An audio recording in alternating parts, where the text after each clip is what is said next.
ဖျားခင်ရဲ့ဂုဏ်ကျေးဇူးတော်ကိုရှေးဥစွာချီးမွမ်းပါတယ်ဒီနေ့ကျွန်တော်တို့ခံယူမဲ့နှုတ်ကပတ်တော်မြတ်ကိုဖတ်ကြားပါဖြစ်ပါတယ်အိမ်တို့ဝင်နေတော့မေတော်မာရိနှင့်တို့ကလူငယ်တော်ကိုတွေ့မြင်လင်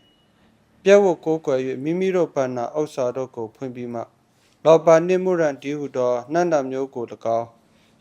ရွှေကို၎င်းဆက်ကပ်ပူဇော်ကြ၏နောက်မှဟေရိုမင်းကြီးထံသို့မပြန်ရမည့်အကြောင်းအိမ်မက်တွင်ဗျာဒိတ်တော်ကိုရ၍မိမိတို့ပြည်သို့အခြားသောလမ်းဖြင့်ပြန်သွားကြ၏တဲ့ရှမတ်တခရစ်ဝင်ခန်းကြီးနှစ်အငယ်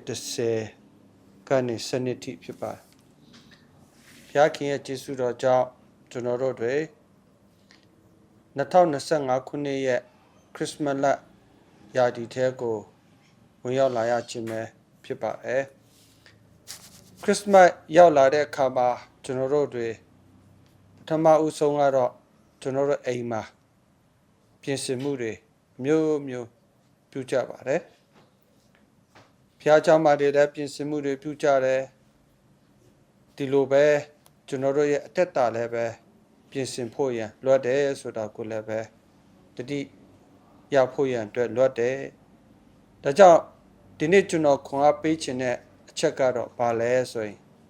အခြားတော်လမ်းဆိုတဲ့ခေါင်းစဉ်လေးနဲ့ကျွန်တော်ခွန်အားပေးလိုပါတယ်မြို့တစ်မြို့ကိုကျွန်တော်တို့တွားတဲ့အခါမှာမြို့ရဲ့ဝင်ပေါက်ကတစ်ပေါက်ပဲရှိတာမဟုတ်ပါဘူးเนาะဝင်ပေါက်တချို့မြို့တွေဆို3-4နေရာနေဝင်လို့ရဒါကြောင့်ဒီနေ့ကျွန်တော်တို့ခရစ်စမတ်ကိုကျွန်တော်တို့ဆင်နွှဲတဲ့အခါမှာကျွန်တော်ဘယ်လိုဆင်နွှဲဖို့ရန်ရှိတယ်လဲဆိုတာကိုကျွန်တော်ရဲ့နှလုံးသားထဲမှာစဉ်းစားထားဖို့ရန်အတွက်ထည့်ထားဖို့ရန်အတွက်လည်းပဲလွယ်ပါတယ်ခုနကျွန်တော်ဖတ်ခဲ့တဲ့ဓမ္မကျမ်းစာထဲမှာကြည်လိုက်တဲ့အခါမှာမာကုပညာရှိတွေသူတို့တက်ချက်တဲ့ကောင်းကင်ကကျယ်ကိုမြင်တဲ့အခါမှာသူတို့မင်းလောင်းပေါ်မယ်ဆိုတာကိုသူတို့သိရှိပါသိရှိတဲ့အတိုင်းပဲသူတို့တက်ချက်တဲ့အတိုင်းပဲသူတို့တခင်ခရစ်တော်မွေးဖွားရာနေရာကိုသူတို့လာပါကျဲကြီးကိုမြင်တဲ့အခါမှာကျဲကြီးပြန့်ညွှန်လမ်းတိုင်းသူတို့လာတယ်တိုးတော်လည်းပဲသူတို့ဟေရိုမင်းကြီးထံကိုလည်းပဲသူတို့ရောက်သွားပါသူတို့ရောက်သွားတဲ့အခါမှာမင်းလောင်းလို့တော့ပြောတဲ့အခါမှာအဲ့ဒါကတကယ်ကိုပဲပြဿနာဖြစ်တဲ့အရာဖြစ်ပါမင်းလောင်းပေါ်တလားလို့တော့မေးတဲ့အခါမှာမပေါ်ဘူးဒီချိန်မှာသူတို့ပြန်ပြီးတော့ကျဲကြီးကိုရှာဖွေပြီးတော့သူတို့ပြန်ကြည့်တဲ့အခါမှာပြန်သွားတဲ့အခါမှာသူငယ်တော်ကိုသူတို့ဖူးမြော်ခွင့်ရတဲ့အခါမှာလောပါမူရရွှေတွေကိုသူတို့ပေးခဲ့ပါတယ်ကျွန်တော်ဓမ္မမိတ်ဆွေညီကိုမောင်မတို့ယခုနှစ်ခရစ်စမတ်ကျွန်တော်တို့ဆင်နွှဲကြရတော့မယ်ကျွန်တော်တို့လည်းပဲဘာလက်ဆောင်ပေးမလဲမာကုပညာရှိတွေကတော့သူတို့မှာပါလာတဲ့အဖို့တန်တဲ့အရာကိုပေးပါတယ်ဒီနေ့ကျွန်တော်တို့ရဲ့အသက်တာမှာကျွန်တော်တို့ကဘာတန်ဖို့ရှိတဲ့အရာပေးမလဲသူတို့ပြောတဲ့အခါမှာမာရိနဲ့ယောတကတော့သူတို့ရဲ့အသက်တာမှာအပြိုစင်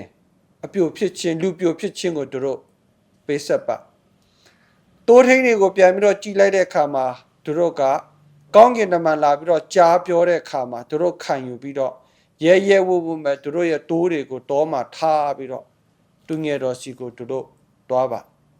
မာကုပညာရှိတွေကလည်းပဲသူတို့တွက်ချက်တဲ့အတိုင်းသိမြင်လာတဲ့အခါမှာ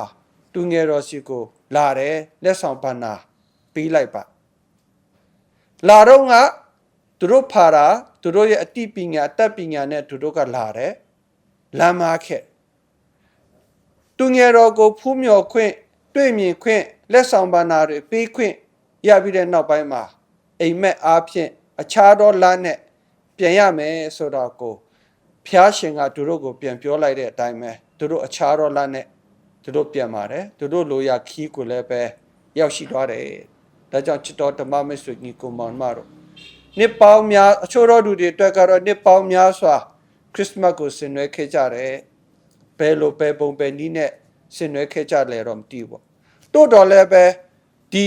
2025ခုနှစ်ရဲ့ခရစ်မတ်ကိုတော့ကျွန်တော်တို့ပါဝင်ဆင်နွှဲခဲ့ပြီးတဲ့အခါမှာကျွန်တော်တို့ကိုဖျားခင်ကအခြားသောလမ်းနဲ့2026ကိုဝင်စားဖို့ရန်အတွက်ဖျားက